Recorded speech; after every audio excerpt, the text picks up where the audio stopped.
Hoy he visto a Yone. ¿Y? Nada, yo solo he dicho que la he visto. Casar. Arriba de la sasia garbitzas. Mañana por la mañana vamos Perú y yo. ¿A que sí?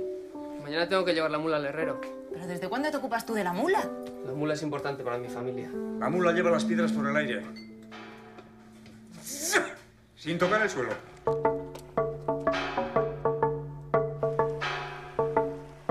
Kaixo, Peru. Jone gure mandu esautzea etorria.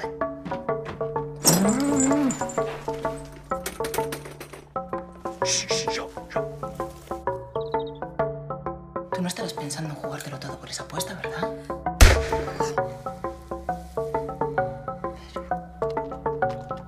Pero a ti nunca te ha faltado de nada.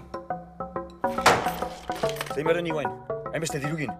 María, no me gusta que te veas con él. ¿Por qué? Perú. Cierra los ojos. ¿Anka? Florera. Es, maketuan alaba. No, Leo, no hay apuesta.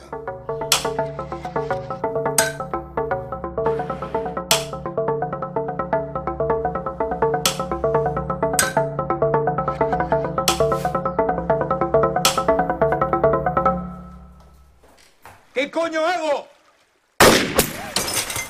¡Yone! Perú, es la única hermana que tengo. Hola, hola. ¿Qué tal se ha portado la mula en la herrería?